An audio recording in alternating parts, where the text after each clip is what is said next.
Търсим отговорите малко по-късно. Сега включваме Екатерина Николова на живо от село Вълкосел. Там хората миналата седмица спряха децата си от училище в знак на протест срещу ниските цени, които изкупуват тютюна, който са произвеждали в продължение на месеци. Драмата с тютюнопроизводителите продължава, проблема не е решен. Хиляди спряха децата си от училище. Каква е ситуацията днес? Ще е още по-голямо, защото и земеделски министър каза, че няма да се намеси в проблема между фирми и производители. Катя, добро утро. Добро утро, колеги. Намираме се в село Вълкосел. Само така, че това е селото, в което се произвежда най-голямо количество тютюн в цяла Югозападна България. Недоволството на хората тук продължава. Както можете да видите, пространството около мен е пълно с жители от Вълкосел. Селото наброява повече от 2800 жители, които основният поминък им е отглеждането на тютюн. Както можете да видите, децата от училището и детските градини днес също не са на училище. Родителите им ги спряха от училище заради това, че нямат пари, с които да ги изпращат. Проблемите и исканията тук на хората остават. Те настояват правителството да гарантира минимална изкупна цена на тютюна. Сега ще се насоча към жителите на село Вълкосел да попитам. Добро утро. Добро утро. Какви са вашите искания и вашите проблеми отново? Нашите искания поначало са ниските изкупните цени, да се оправят цените достойно от това, да не се плати труда. Реално, сега няма да е пресилено, ако каже, че ние сме един поробен народ. Още в средните векове поробеният народ се казваше роби.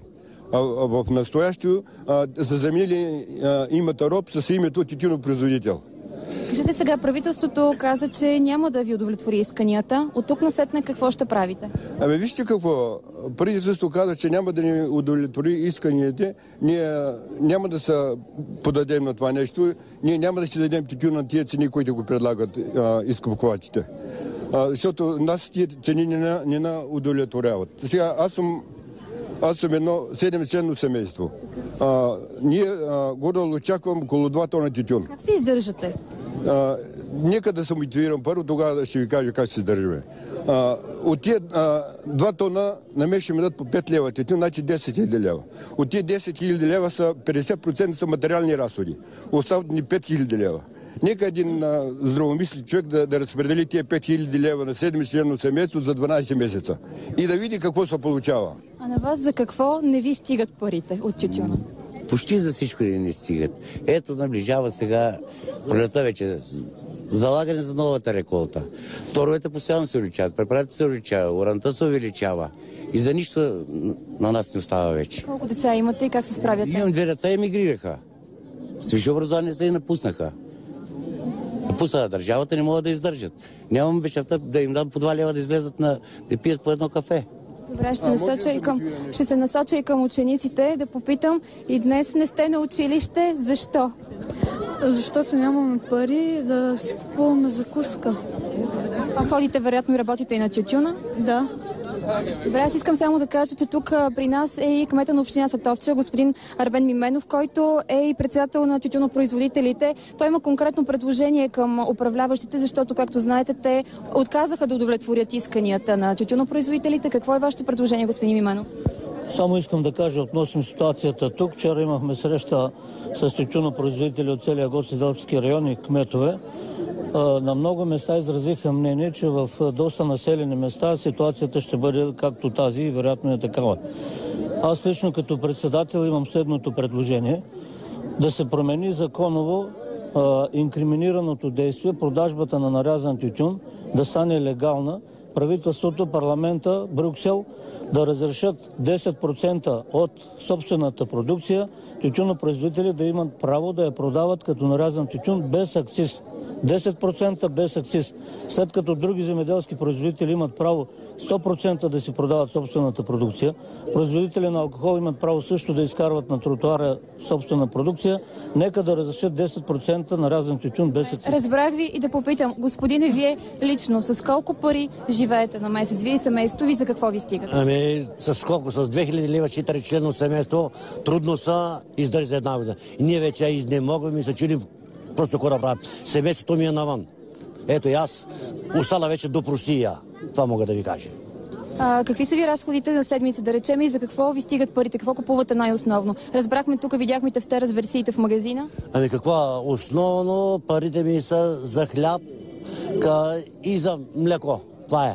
От тук нататък какво ще правиме? Ами, Всевишния знае какво ще правим.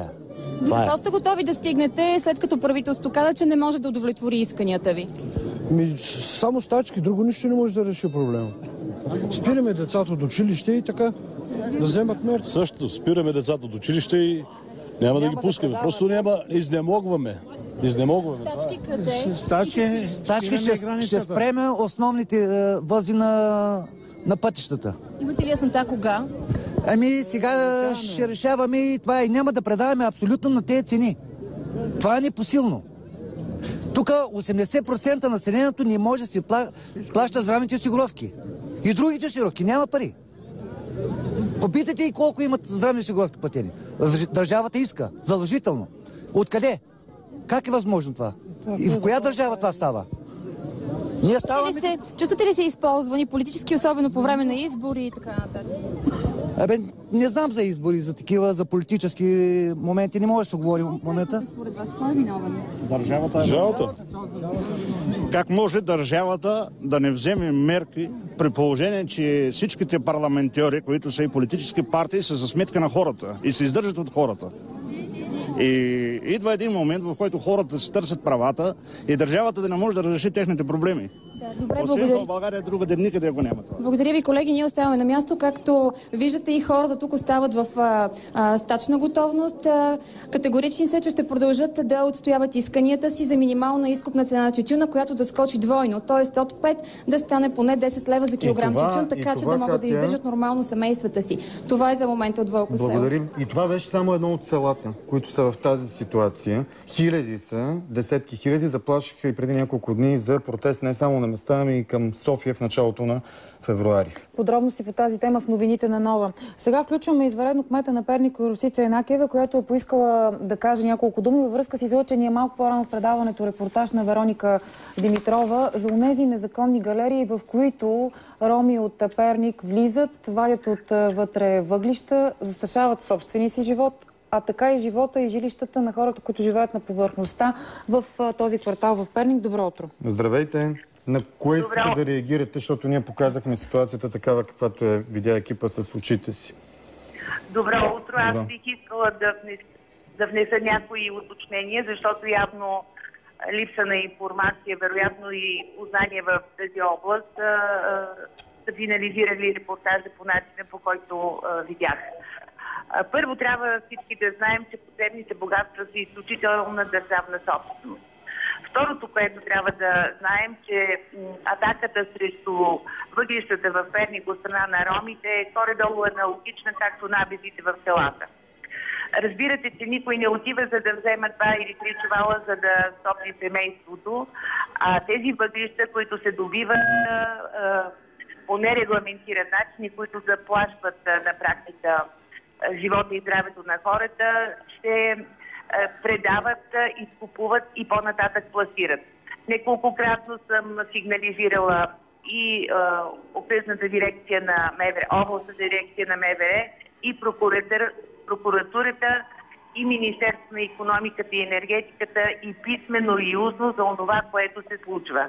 Край на краищата ние сме помагачи на държавните органи и институции, а не сме хората, които могат да се справят и които имат задължението да се справят. Добре, разбрахме ви. Искахте да кажете, че отговорността не е ваша. Вие сте информирали МВР, прокуратура, Министерството на икономиката и енергетиката. И ние ще търсим коментар по тази тема от тях. Благодаря ви. Искам да кажа, че всички трябва да се обединят усилията и да пипнат точно там, където е проблема. В оная организирана престъпна група, която се занимава с този нерегламентиран добив и който по-нататък пласира добитите въглища. И кой покровителства тази група, защото казвате, че тези въглища не са за лично ползвано, а част от един нерегламентиран бизнес. Благодаря ви.